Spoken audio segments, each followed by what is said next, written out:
Hello, Service Learning students. Dr. Evertson here, just touching base very quickly with you as we come into the home stretch of our course. I'm on our main course page here on Monday morning, about 11:30, getting ready to post our final lesson notes.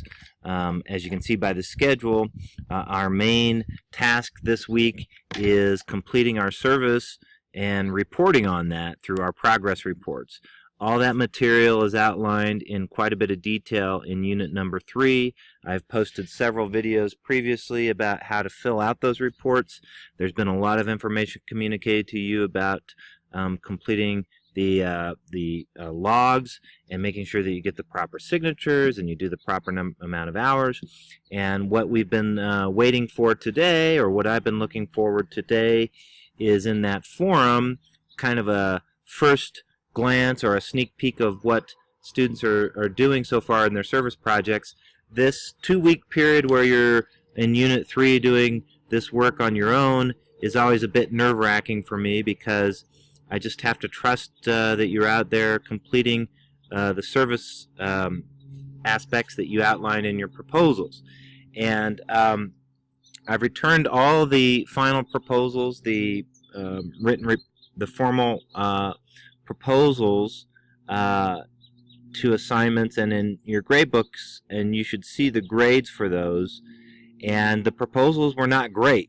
I mentioned this a couple weeks ago when they were first coming in draft form, and then when you first submitted them, that there were a lot of issues with many of you not following instructions fully as far as completing that report, which should have been around a 2,000-word report with quite a bit of outside support. And I would say maybe 1/4 of the students in the class completed the report fully. And part of the issue there isn't just with the grade on the assignment. It's the one area where I'm able to sort of track and make sure you understand what you need to do to be successful in your service projects, so that it's both service and learning. And then, as I've been stressing throughout the course, if you've been watching these videos, that at the end of the course it all comes together in this final report, which is worth the most points of all, culminates and celebrates your work by the end of the semester, by the end of the term, and is the most important document as far as outlining and demonstrating the inquiry element of first year inquiry, FYI. And so I want to just stress once again that it's very important that you follow instructions on these 3 major writing assignments. We didn't do real great on the proposals. Maybe we can pick it up on these progress reports, which are fairly informal journal type entries, but make sure that you follow the instructions carefully. Those are due Friday, but at midnight I will open up a Dropbox and assignments for you to submit those in our next lesson on Thursday, and I'll have complete instructions for how you submit those and the logs. Those of you that are having some issues with your service, if you think it's going to be hard to complete the service on time and write about it for Friday, you need to talk to me now so that we can make arrangements. And then, of course, we only have 1 week of class remaining after this week, and that final week will be focused entirely on wrapping everything up with the final report. I'll talk much more detail about the final report in our next couple of lessons, so I'm not going to bore you with those details now. But those materials are open in unit number 4. That's what we'll be concentrating on in our last week. And if you were to go to unit number 4, you'll see all the resources. This material was posted last week for you to take a look at.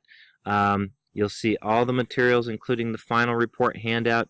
And if you take a look at that, and if you look at the student examples, which I really stress, you should be looking at the student examples to see what your final report should look like. I'm not expecting these things to be perfect, but you've got to address all the requirements on the handout, and you have to, use outside sources. These are requirements for the course and for the assignment. And so make sure you understand the final report. Again, I'll go into much more detail about it in the next couple class periods, but you can take a look at that and make sure that you're on track. In the forum so far that's due today, where people have been reflecting on their service so far. If I go to our last unit 3 and go to lesson 12, where we had the forum posted, share your progress. As of this morning, only Jody had posted a response, and Jody captured the idea pretty well here of outlining the work she's been doing at the Care Center so far.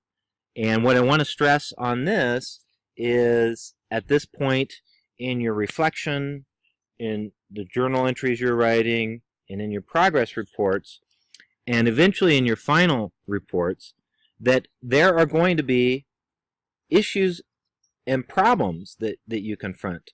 One of the things Jody writes about is it's taken quite a bit longer for her to get background checks, TB testing, and all that sort of stuff. It's amazing when you're working with these public entities, the sort of stuff you might have to do in order to be cleared to do the service.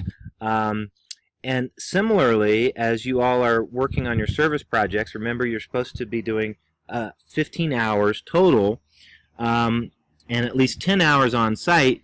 People wind up not making their appointments. You go to the building on a certain day expecting to do something and it's locked. Stuff happens all the time. So that's why we spent quite a bit of time in this textbook in Chapter 9, where it is called Failure with the Best of Intentions, and what to do when things go wrong. That was Chapter 9 in this textbook in one of our previous lessons. We went through this in the first couple weeks. And don't get frustrated by the obstacles and the problems that you're encountering. 2 things I want to stress. Contact me and have communication with me by email explaining what the circumstances are. Because service is a complex sort of thing. It's a field trip.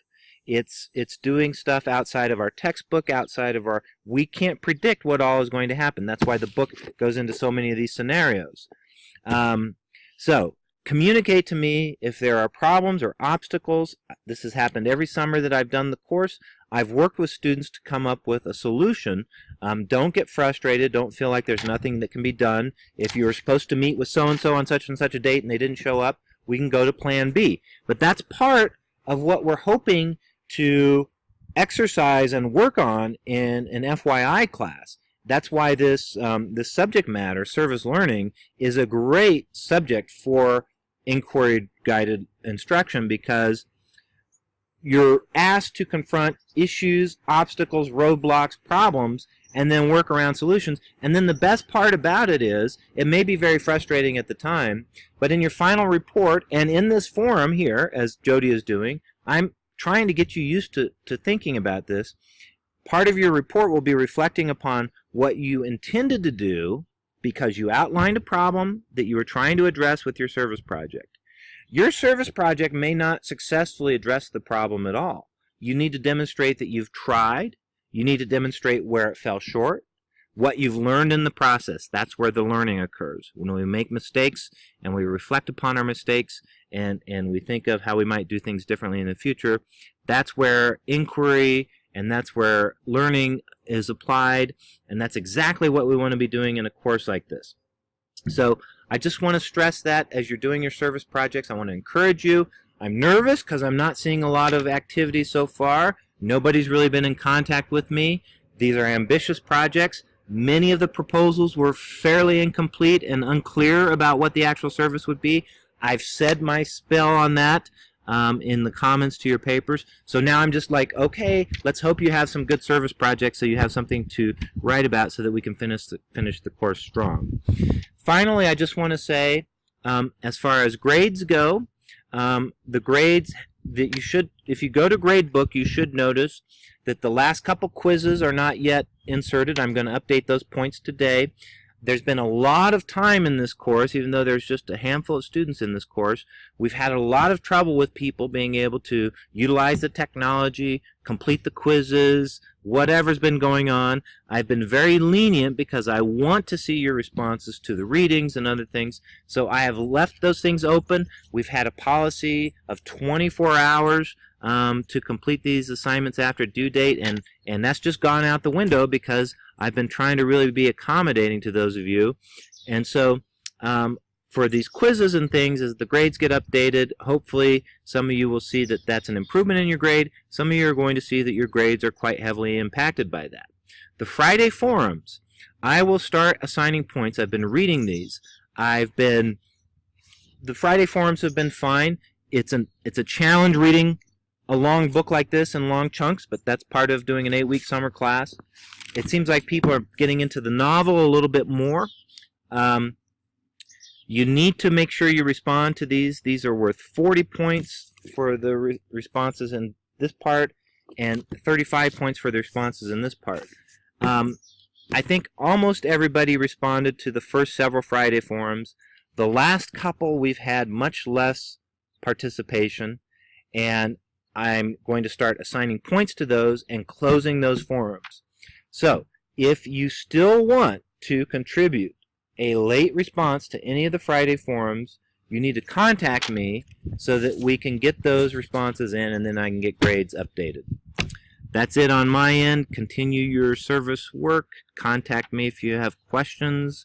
Good luck with your projects.